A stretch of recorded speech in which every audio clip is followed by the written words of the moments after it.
The testimony of Sylvan Taylor is problematic for several reasons, the least of which is that, just like his wife Hattie, his testimony begins with an alternate writing style.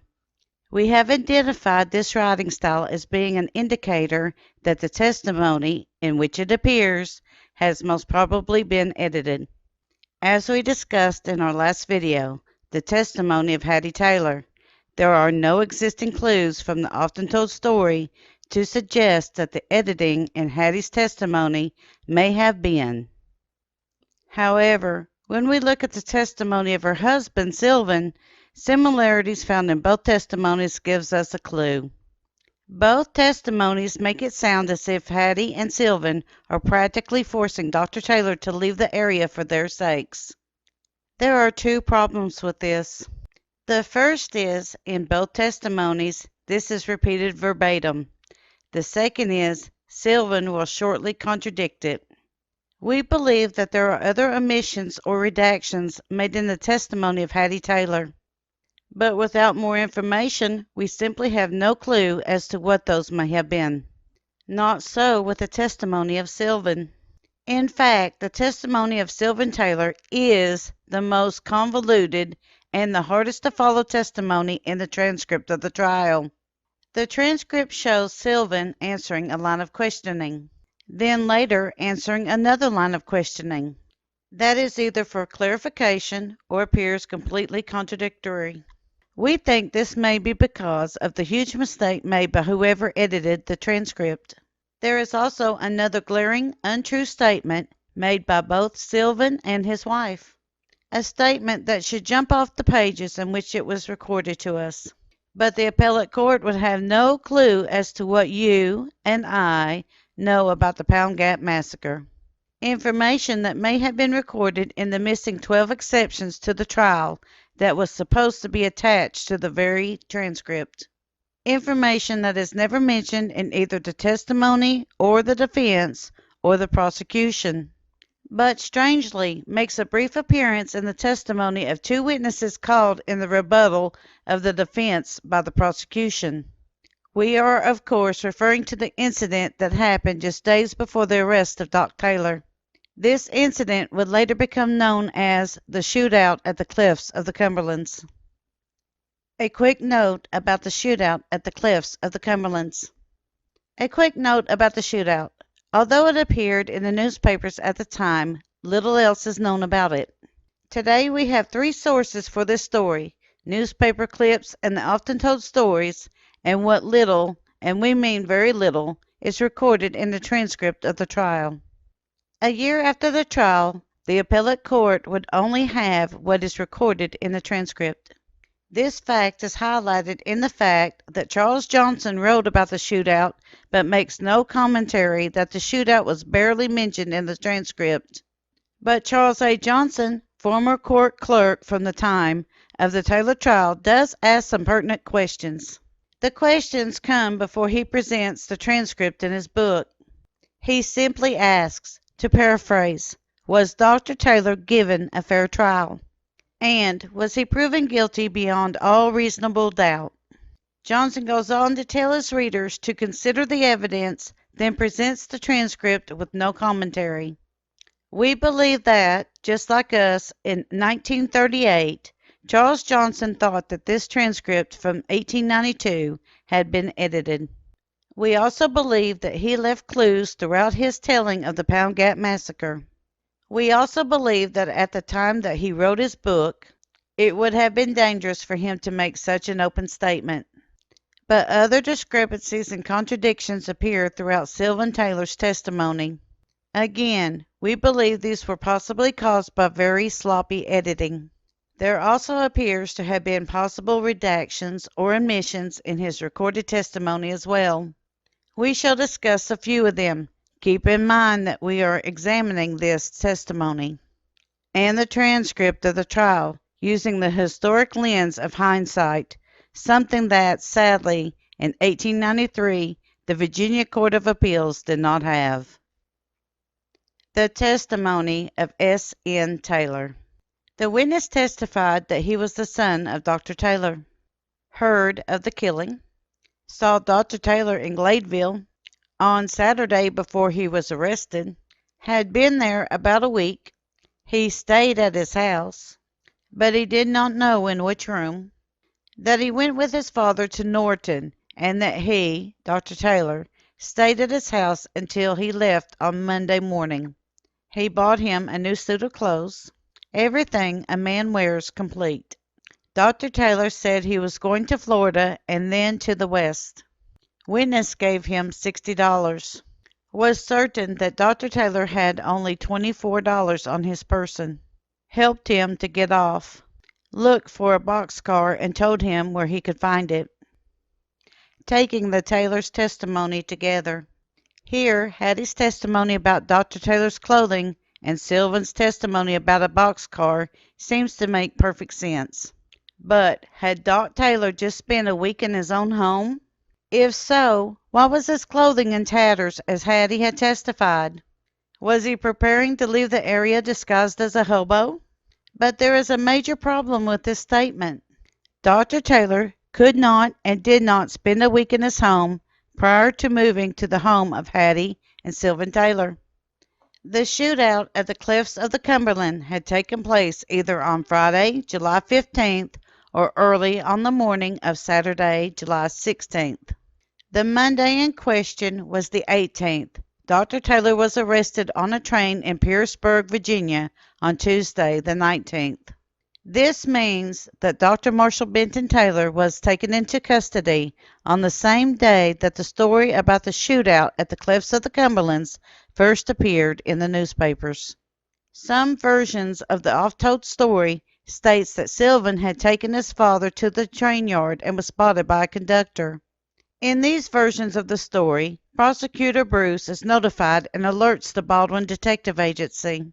However, if he had been spotted in Norton, the conductor would have ejected him from the train, then notified the local police about a vagabond. This did not happen.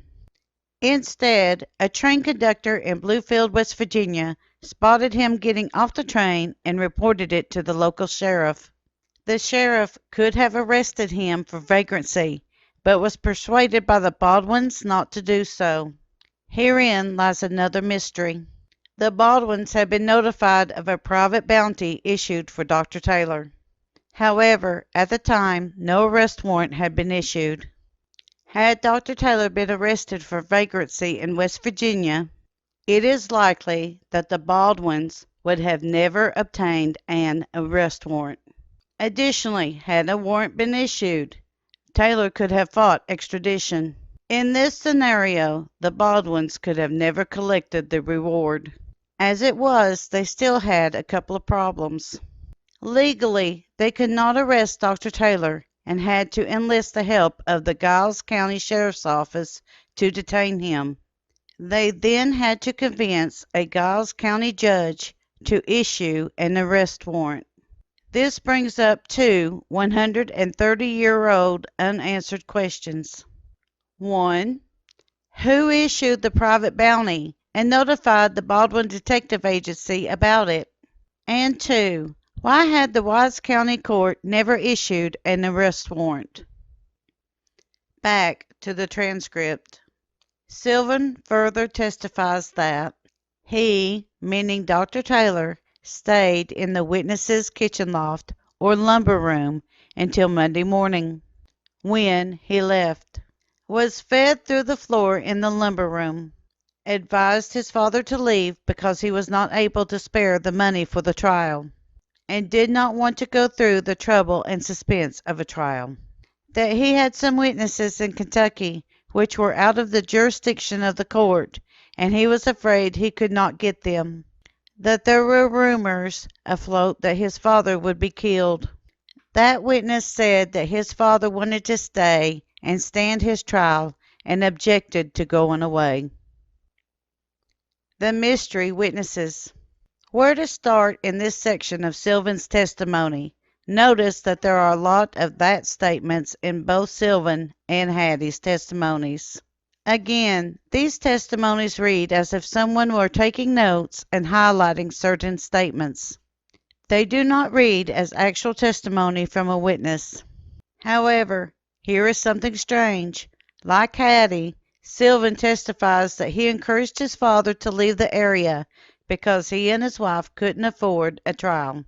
Yet, as we shall shortly see, Sylvan had a conversation with Campbell Carter that contradicts this statement, as he, Sylvan, had told Campbell that he wanted his father to come to trial, or more to the point, turn himself in, but more on that later.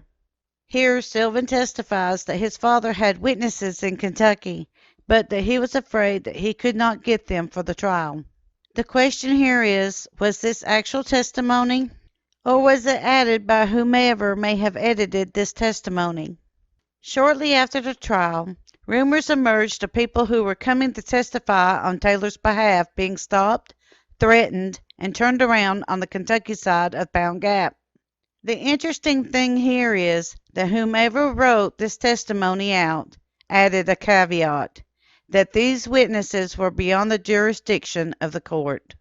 Is Sylvan lamenting on the witness stand? However, this lamentation by Sylvan would soon be proven half true. But what of the rumors? One of these lamented witnesses, Mrs. Ellen Alley, would shortly testify. These rumors were about her daughter, Mrs. Frank Greer. Supposedly, Dr. Taylor had been attending her as she gave birth on May 14, 1892. The testimony of her mother, Mrs. Alley, partially attests to this rumor. The question is, how much of her testimony was possibly edited? The part about Dr. Taylor objecting to the idea of leaving the area is a half-truth.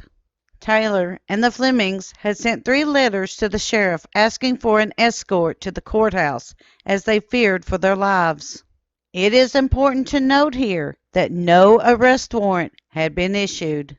They were persons of interest and wanted for questioning. We also know from her earlier testimony that Mrs. Clifton Robinson had told Dr. Taylor that a member of the posse, led by Reuben McFall, had stated that he was going to kill Taylor. For whatever reason, Taylor had ignored this warning.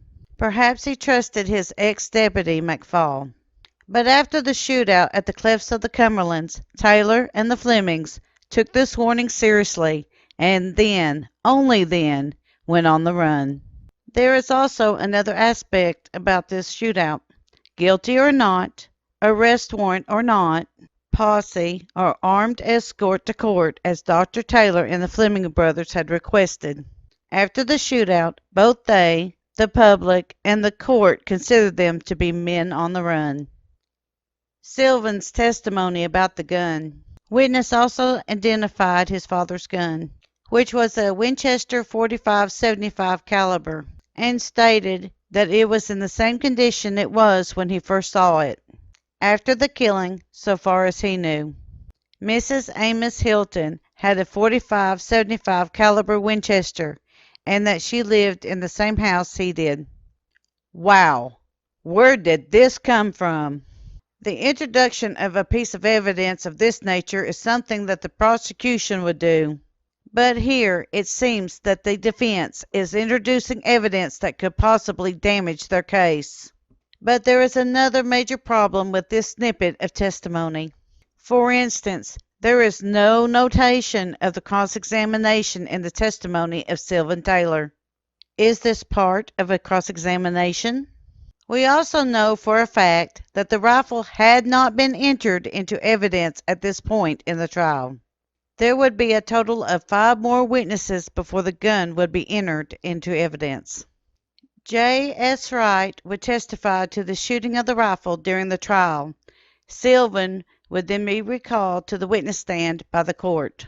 At that point, Sylvan would only then testify about the rifle, and part of what he says is copied here almost verbatim. We believe this is another glaring error made by the editor of the transcript. But who is Mrs. Amos Hilton? We have no idea. But Sheriff's Deputy and witnesses for the Commonwealth, W. B. Renfro, had testified that George Hilton had been using the rifle on guard duty, guarding the jail and Dr. Taylor. This leads us to believe that Mrs. Amos Hilton is a fabrication of the editor. In fact, we believe this entire paragraph is a fabrication. It was created in order to give the appellate court the illusion that the rifle had been in evidence since at least the testimony of W.B. Renfro. Sylvan testifies to a conversation with Campbell Carter. That he did have a conversation with Campbell Carter. Don't remember exactly what he said, but thinks he told Carter he had written, or sent word to his father to come in and stand his trial. That this conversation occurred at Norton, in the drugstore, a week or so after the killing. That he wrote or sent word to his father to come in and stand his trial. We know this to be true because for some reason the prosecution calls Campbell Carter in the rebuttal, who verifies Sylvan's statement. This is extremely odd. The only reason that the prosecution calls someone in rebuttal is to rebut or try to discredit a testimony given by a witness for the defendant. This is usually done in conjunction with a cross-examination by the prosecution of the defense witness. Oddly, there appears to be no cross-examination of the testimony of Sylvan, or was there? Sylvan testifies to the reason behind the escape attempt. Afterwards, hearing that there was certain men trying to arrest his father, and believing him to be in danger of violence, and for the reasons already stated, he advised him to leave. Yeah, okay. Dr. Taylor and the Fleming brothers were, by this point, on the run. We will bet you dollars to donuts that Dr. Taylor had told his son the following. Mrs. Clifton Robinson told him that John Branham was a member of the posse or escort led by R.D. McFall, and that John Branham had made threats against the life of Dr. Taylor. He had also told his son about the shootout at the cliffs of the Cumberlands. At this point, no one, including Henry Adams, thought that the Wise County Sheriff was interested in arresting Taylor or the Fleming brothers. Not only did they take this threat seriously, but so did Henry Adams. Remember, Henry had also been indicted. But having a rock-solid alibi and not knowing of any threats, Henry had turned himself in and was out on bail. Some stories say that Henry had been at the cliffs of the Cumberlands that day. Some do not mention his name, but either way, Henry Adams also went on the run that day. He remained in hiding for 9 years. The charges against him were dropped in 1901, but, according to family, he lived out the rest of his life in fear that he would be arrested for a crime he did not commit. The last of Sylvan's testimony. The rest of the testimony is for the most part straightforward and needs no commentary. Returning to the transcript. Quote, my father carried his gun after he ceased to be a marshal. I don't know how long it has been since he ceased to be a marshal.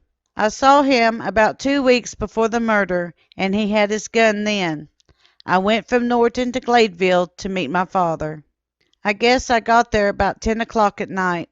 He had been home for about a week. He went from Gladeville to Norton, and he stayed at my house. So far as I know, he stayed at my house all day. We went to the main road. He rode and I walked. Unquote. This concludes the testimony of Sylvan Taylor.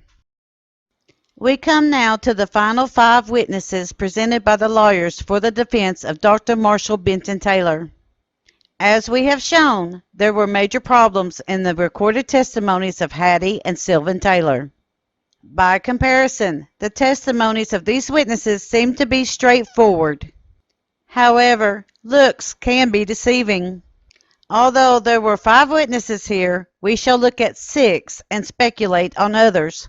More on that later. But just after the testimony of J.S. Wright, who was the last witness called by the defense, the court is sent into a spiral.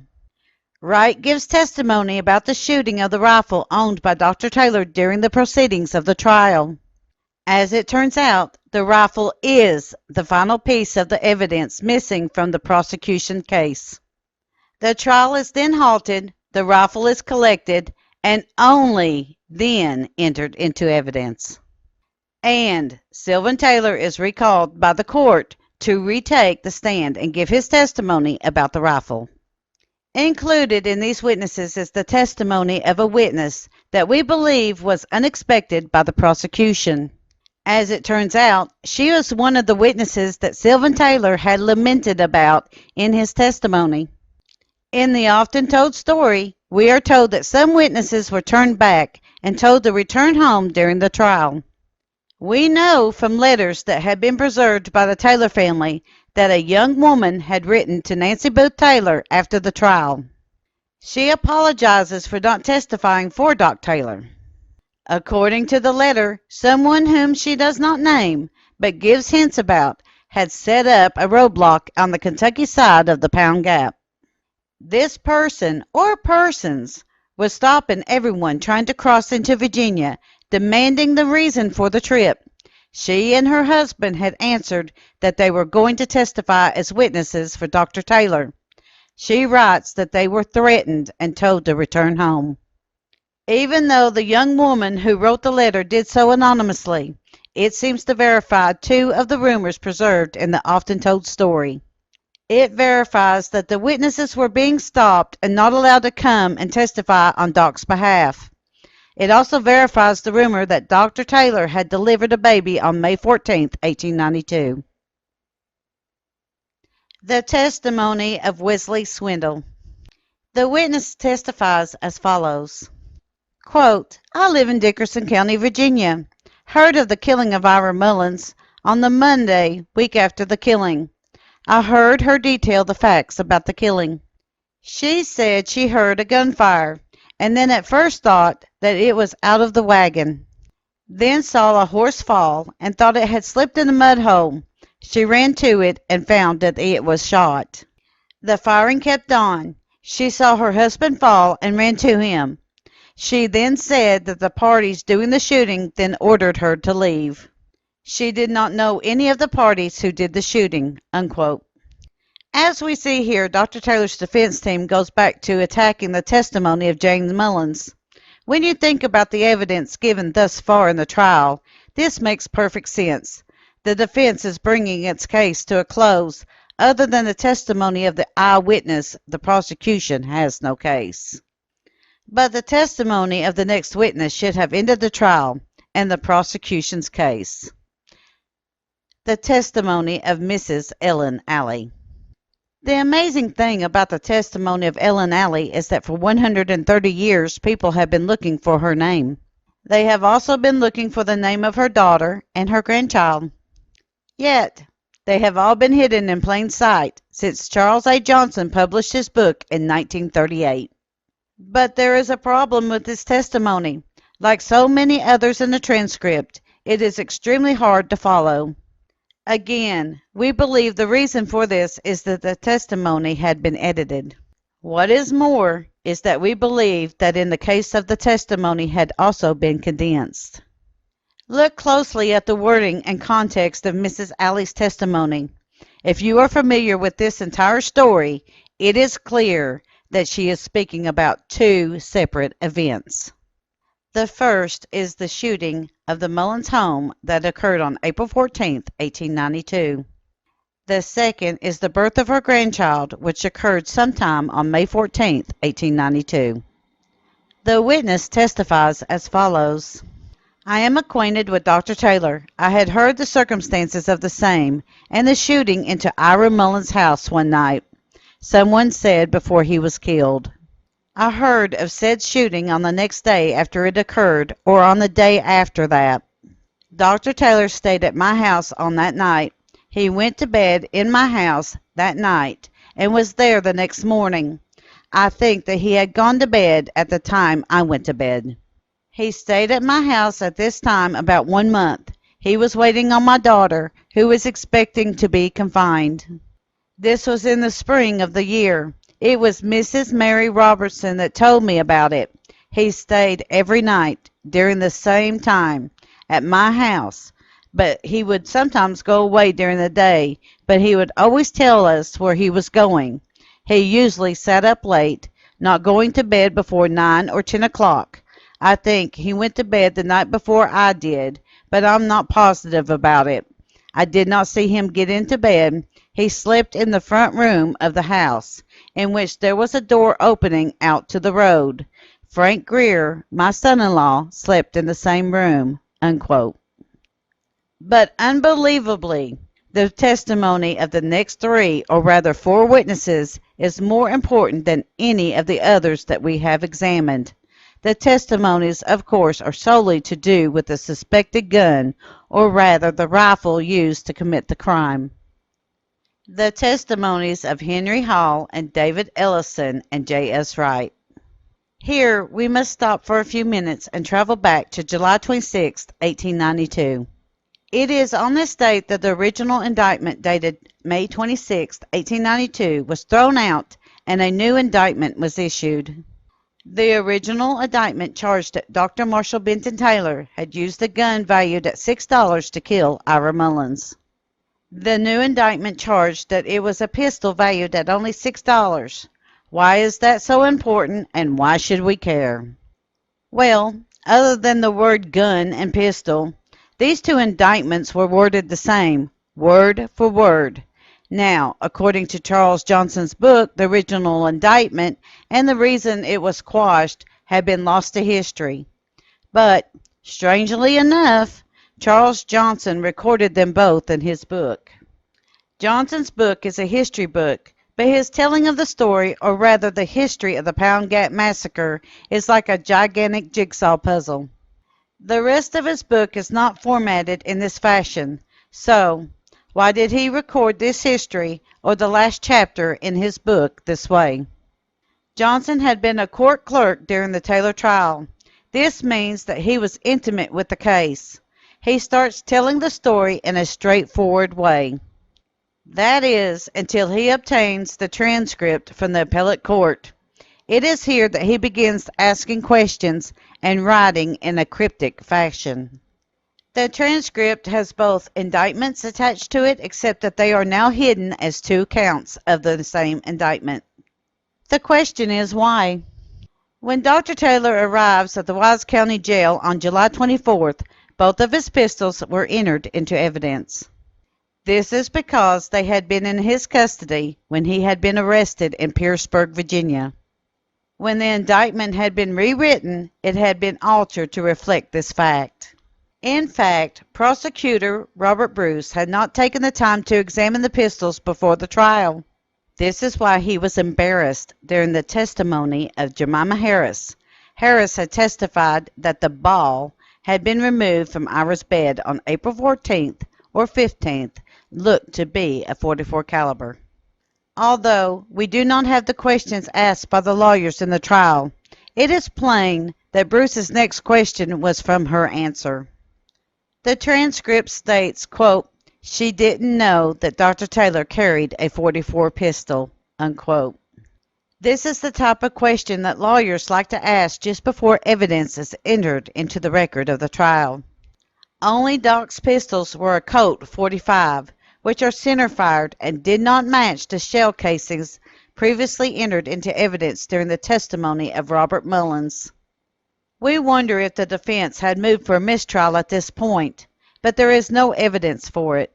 From this point forward, the prosecution focuses on and speculates upon the rifle owned by Taylor. But even though the rifle's whereabouts was revealed by a witness for the prosecution, the rifle had still not been identified or entered into evidence at this point in the trial. There is, of course, a major problem with the next two testimonies. Can you spot it? The testimony of Henry Hall. The witness testifies as follows. Quote, "I live in Letcher County, Kentucky. I know of 3 or 4 .45-75 Winchester rifles. I have one, Webb has one, Fitzpatrick has one, J.L. Asher has one. They all live in Letcher County, 16 miles from Pound Gap. It is a very common gun over there. Maybe 100 Winchester rifles in the county. J.S. Asher was dead at the time of Ira Mullins' death," unquote. The testimony of David Ellison. The witness testified. Quote, I live in Pike County, Kentucky. I heard of the killing of Ira Mullins, and I live 12 miles from where it occurred. I know of two 45-75 Winchester rifles. One belongs to Henry Adams and Rand Smallwood, sent by me to Pike for 2 boxes of 45-75 cartridges. He had a Winchester before the killing. Unquote. The 45-75 Winchester, both the rifle and the ammunition, were unique.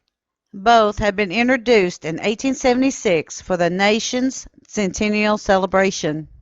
Both testimonies were probably edited after Dr. Taylor's rifle was identified and entered into evidence. How do we know this?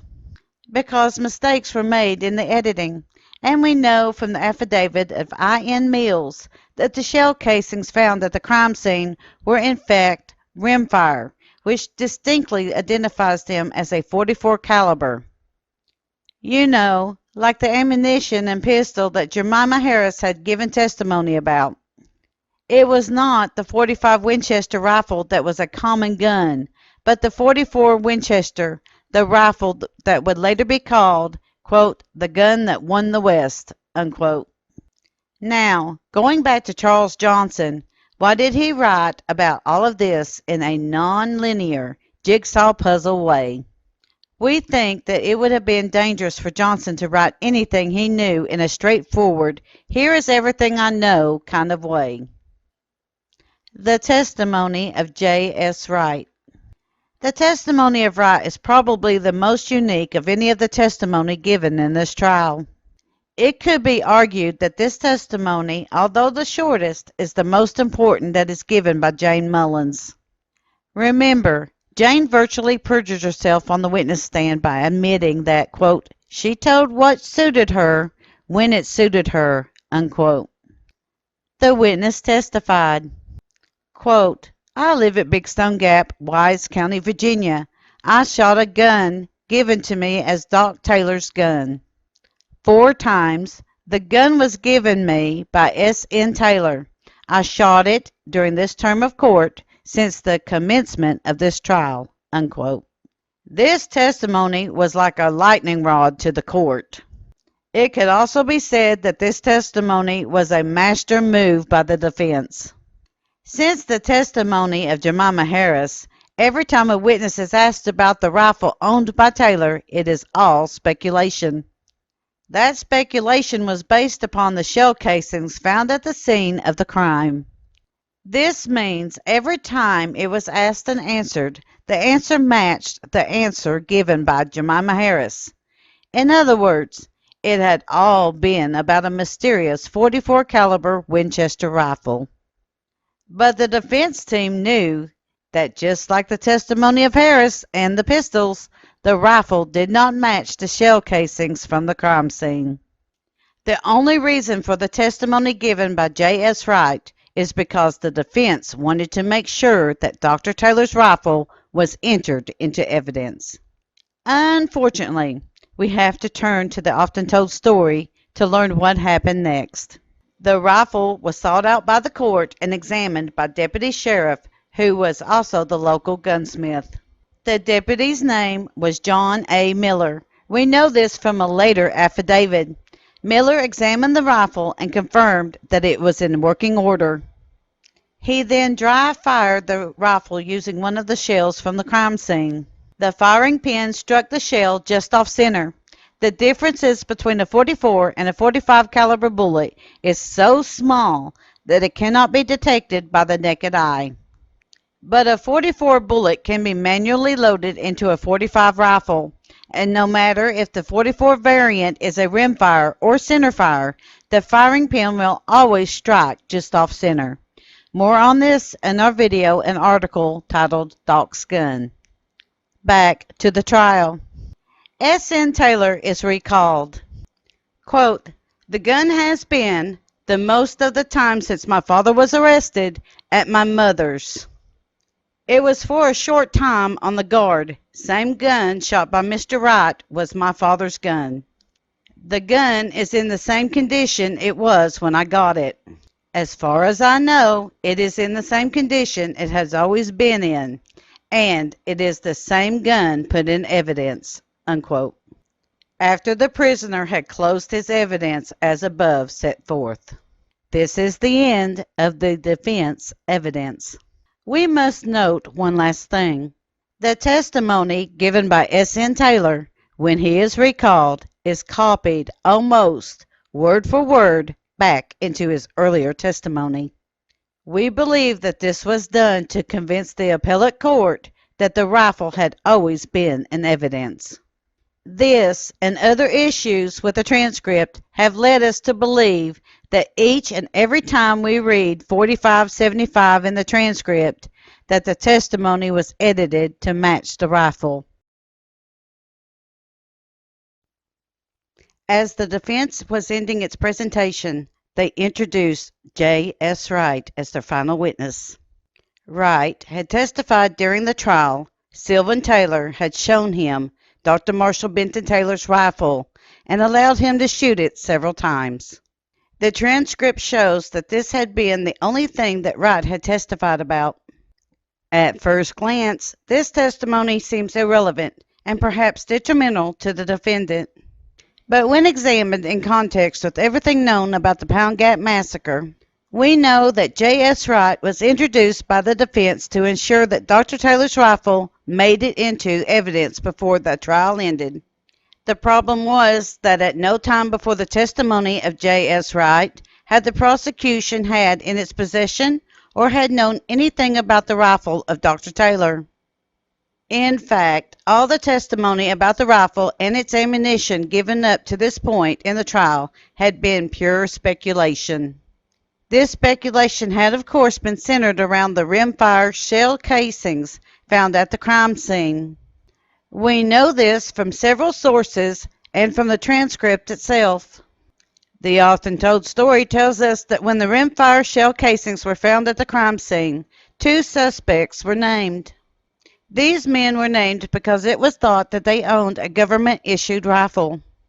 This was actually because of a very common misnomer at the time. During our research into this matter, we discovered that many men had brought home rifles from the Civil War. These rifles were of the .44 caliber Henry repeating rifles. The cheapest and most common ammunition for these rifles was manufactured by the United States Cartridge Company. At the time of the shell casings for this ammunition had a U.S. stamped on the bottom of the shell. The misnomer was that this type of ammunition had been made by the U.S. government for those .44 Henry rifles. For more information on this, check out our videos on the often told story and our video titled Doc's Gun. This ammunition, just as the often told story tells us, was a rimfire variant. This is confirmed by two sources within the transcript itself. The more blatant one is, of course, the affidavit of I.N. Mills. But the more subtle one is found in the testimony of Jemima Harris. She gives testimony about the .44 caliber ball that was removed from the bed of Ira Mullins in April of that year. She is then asked if she knew that Dr. Taylor carried a .44 caliber pistols. When Dr. Taylor was arrested, he was carrying two pistols. The problem was that these pistols were Colt .45s. Imagine the prosecutor's embarrassment, as this was discovered just after asking Mrs. Harris knew that Dr. Taylor carried .44 caliber pistols. The Colt .45 is, of course, a centerfire weapon, and it uses centerfire ammunition. There has never been a rimfire variant of the .45 caliber weapon of ammunition. This is why we know beyond a shadow of a doubt that the testimony of Robert Mullins has been edited ex post facto. Ex post facto is a term that is given to something that has been made, done, or formulated after the fact. For instance, Robert Mullins is the first witness called by the prosecutor for the Commonwealth of Virginia. Robert describes the crime scene, and it is through him that we are introduced to the shell casings found at the crime scene. It can be safe to say that this also is when those spent shells were entered into evidence of the court as well.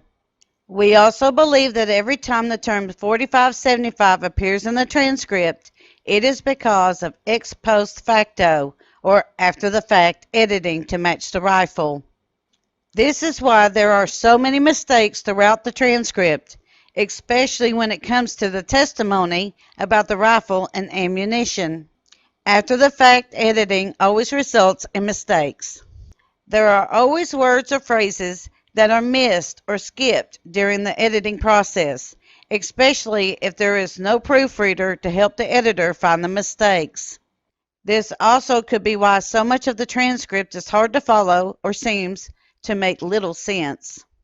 During the testimony given on behalf of the Commonwealth, W. B. Renfro, who was an officer in the Big Stone Gap Home Guard, gave testimony that he thought that George Hilton had been using Dr. Taylor's rifle while on guard duty at Wise County Jail. But for some incomprehensible reason, neither the inexperienced prosecutor Robert Bruce nor his young assistant, O. M. Vickers, had moved to secure the rifle and have it placed into evidence. But thanks to the testimony of J. S. Wright, that mistake could now be rectified. The defense lawyers, 4 of which were former judges, knew, just like with the pistols, the rifle did not match the shell casings found at the crime scene, nor did it match any of the testimony given thus far in the trial. Just after Wright testified, the court sent officers to retrieve the rifle and recall Sylvan Taylor to the stand. Although Wright had testified to the rifle's working order, and if you think about it, so had Deputy Renfro, the court had the local gunsmith examine the rifle.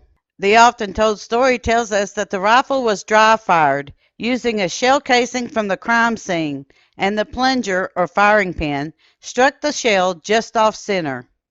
This means that the rifle was of course a center-fire rifle and is proof of the very slight differences between the .45 and the .44 caliber ammunition. But even if this dry firing did not happen, when the gunsmith examined the rifle, 2 things would have immediately become clear. The first was that the rifle was a rare Winchester 1976 Centennial Edition, as they were all numbered. The second is the fact that the rifle is also a centerfire and could only load and use .45-75 ammunition that was exclusively made for it. It was what happened next that has produced 130 years of speculation. It has also caused the Killing Rock Massacre to be listed as one of the greatest mysteries of the mountains. The rebuttal. In law, a rebuttal is a form of testimony or evidence that is presented to contradict or nullify evidence or testimony that has been presented by the adverse party. In a murder trial, the rebuttal phase is an attempt by the prosecution to redirect the focus of the trial and the jury. The prosecution may do this by using a series of statements or presenting additional witnesses. These statements or additional witness testimonies are designed to refute or negate specific evidence, witnesses, and or arguments put forward by the defense. However, in the transcript of the trial of Doctor Marshall Benton Taylor, the rebuttal makes little sense, as we soon shall see. The testimony of Campbell Carter. The witness testified that he had a conversation with S.N. Taylor at Norton about 2 or 3 weeks after the killing of Ira Mullins, in which conversation said S.N. Taylor stated that he was anxious for his father to come in and stand his trial, and had so written or sent word twice to come in and stand his trial. What was the purpose of calling Campbell Carter to the stand? Was the prosecutor trying to confirm the testimony given about the same issue by S.N. Taylor? He did a terrible job, and once again we see a witness for the Commonwealth testify to a matter that helped the defense, as so many others had in this trial. Also notice the recording style that has changed yet again. We are now back to someone reporting on the testimony instead of recording what was stated. But the testimony of the next 3 are of particular interest. The testimony of Willison Holbrook. The witness testified that he was the sheriff of Wise County and that he had McFall appointed as his deputy. He thought McFall asked to be, and that the others suggested also that he be appointed. That he afterwards heard McFall was an enemy of Taylor, and as soon as he heard of it, he removed him. That the witnesses made one search for Taylor and the Fleming boys, but failed to find them. Testimony of R.D. McFall. The witness testified that he never endeavored to arrest the prisoner, or make any search for him, or summon the guards to help make the arrest, until after he was appointed and qualified as deputy sheriff. That after he was appointed and qualified, he did attempt to arrest the prisoner and the Flemings. Cross-examination. And on cross-examination stated that there was a shooting, pro and con, but he could not make the arrest. A cap had burst on the gun of Booker Mullins, one of the guards, before Taylor and the Flemings commenced shooting. Testimony of Booker Mullins. The witness testifies as follows. Quote, I was one of the guards when McFall went to arrest Taylor and the Flemings, and while going down the hill, my foot slipped, and a cap burst on my gun, which was cocked, and then Taylor and the Flemings commenced firing on us. Unquote. What exactly are these three men, Holbrook, McFall, and Mullins, testifying about? If you have been following this story from the beginning, you know that they are, of course, testifying about the shootout at the cliffs of the Cumberlands. But imagine if you were someone who was unfamiliar with this case. Better yet, imagine if you were a judge on the appellate court. Would you know anything about the shootout at the cliffs of the Cumberlands? The transcript shows no mention of the shootout or where it had occurred. Yet here, these three men just testified about the circumstance and the events of that shootout. The closest that the transcript comes to the testimony about this shootout came from Mrs. Clifton Robinson, witness for the defense. She gave testimony about the three men being in McFall's posse, but not the shootout. She did testify that one of the men had threatened to kill Dr. Taylor on sight. This shootout was so overlooked in the transcript that it was not mentioned by McFall, Cox, or Branham when they had testified for the Commonwealth. Yet these three witnesses, along with Booker Mullins, had been in the posse led by McFall. One other point. This is the third time that McFall appears to give testimony in this trial. This testimony is given under the third name that is used to identify him in the transcript. As a witness, he gave testimony under the name Reuben McFall. Mrs. Robinson identifies him as Rube McFall. And here we are told that he was Deputy R.D. McFall. There is no attempt made in the transcript to point out that these three names or persons are the same man. The testimony given by the next four witnesses speak for themselves. Testimony of Mary Robertson. The witness testified that she told Mrs. Allen Alley about the shooting into the bed of Ira Mullins the day or the next day after it occurred, and that her husband, Clifton Robertson, was the first one that told her about the said shooting. Testimony of Clifton Robertson. The witness testified as follows. That he heard of the shooting into the bedroom of Ira Mullins and thinks that Floyd Branham was the first one that told him about it, and that he told his wife, Mary Robertson, about it. Cross-examination.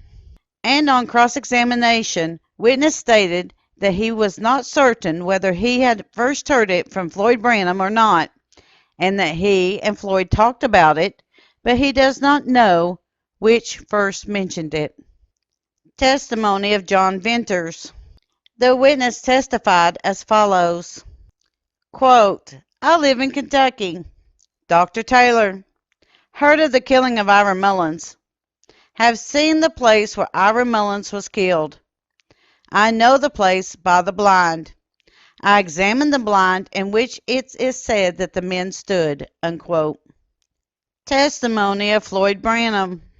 The witness testified as follows: that he heard of the shooting into the bedroom of Ira Mullins for the first time about a week after it occurred, and that after he heard it, he told Clifton Robertson about it. Again, very strange testimony to find in a rebuttal.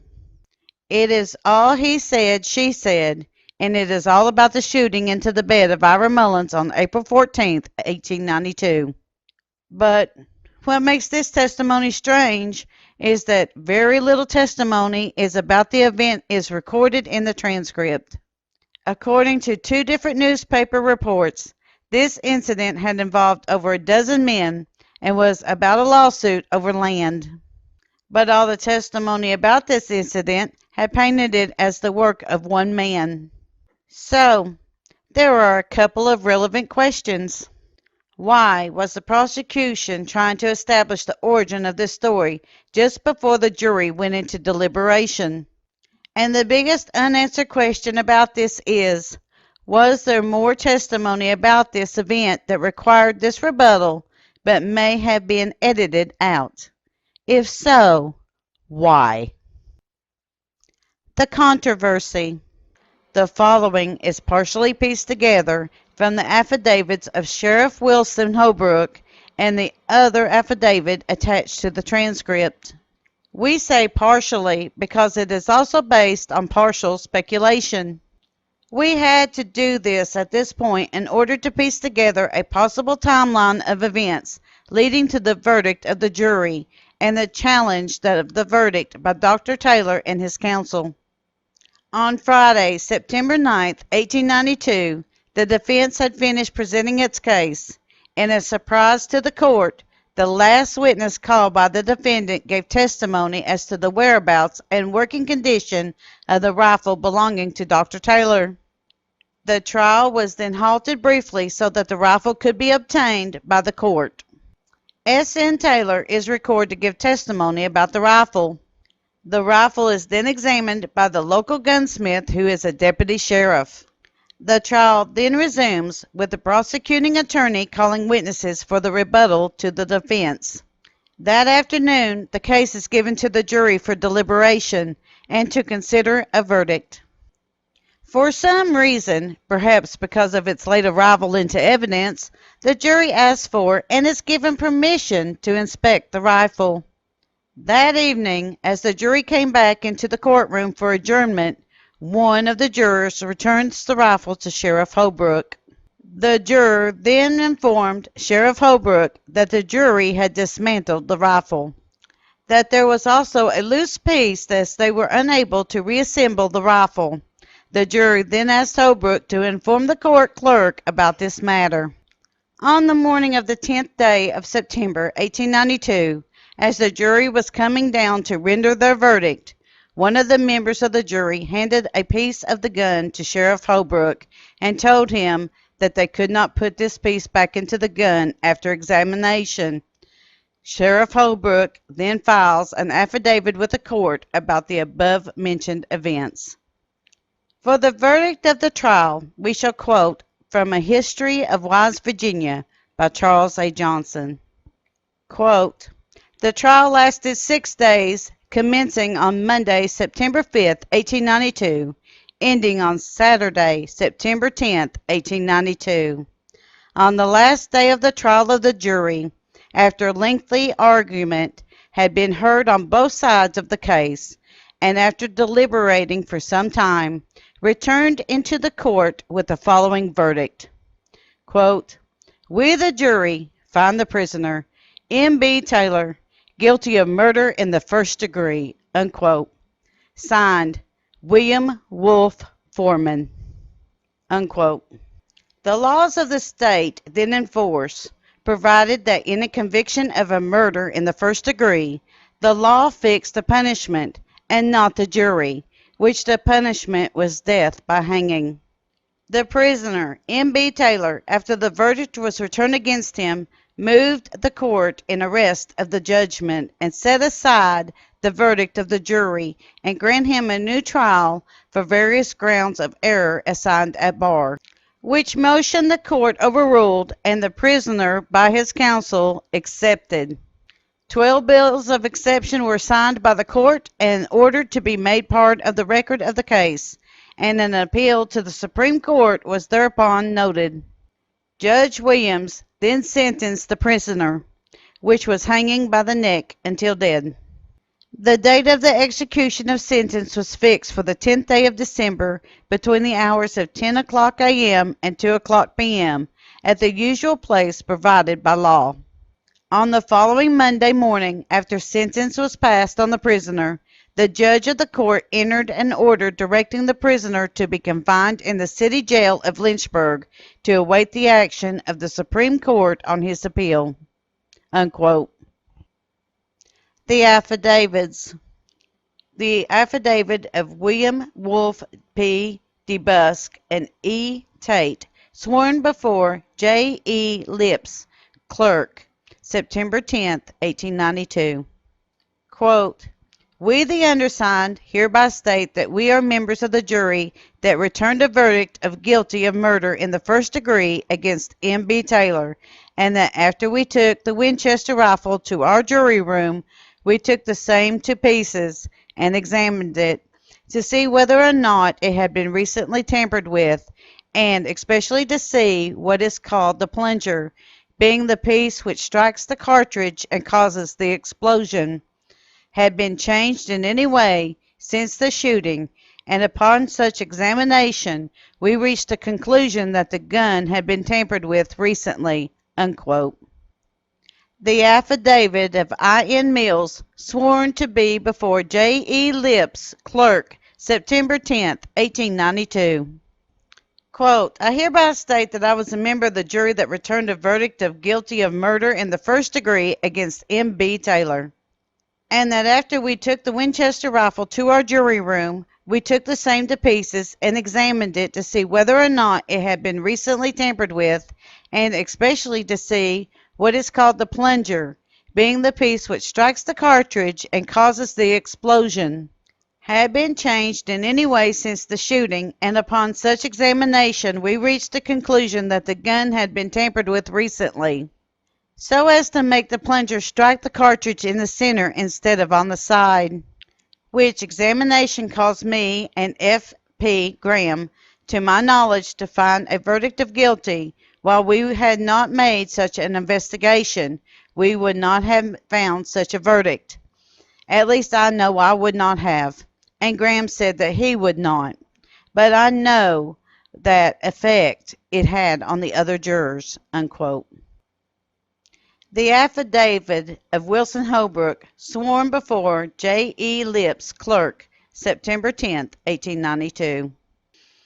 Quote, I, J. E. Lips, clerk of the county court of said county, do hereby certify that Wilson Holbrook, sheriff of said county, this day personally appeared before me in my county aforesaid, and made an oath that one of the members of the jury, which one he does not now remember, in the case of the Commonwealth versus M. B. Taylor, handed to him the gun on the evening of the 9th day of September, 1892, after the case had been given to them to consider of their verdict, and they came into court for adjournment, and told him that they had taken said gun to pieces, and that there was one piece loose they couldn't get back, and told him to tell the clerk there was a piece of loose that they could not get back, and on the morning of the 10th day of September, 1892,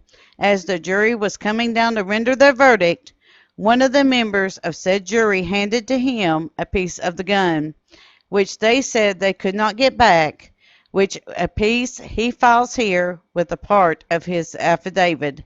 Unquote.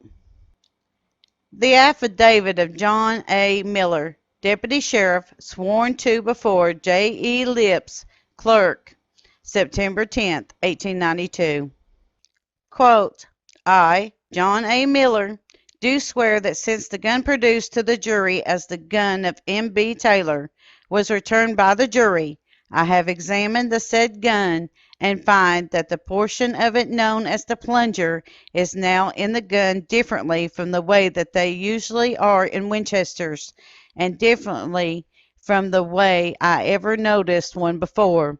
I have examined several of them." Unquote. A note on affidavits. We are very grateful to juror I.N. Mills. Although there is no evidence for part of what we are about to say, we believe that it may be true. At least one of the three jurors responsible for the dismantling of Dr. Taylor's rifle is listed as a member of the Home Guard. This was a private police force in the employment of the coal and iron executives living in Big Stone Gap, Virginia. The law states that an examination of this type could only be done in the presence of the counsel for the defendant. Because of this illegal examination, the defense asked for a mistrial and was overruled by the judge.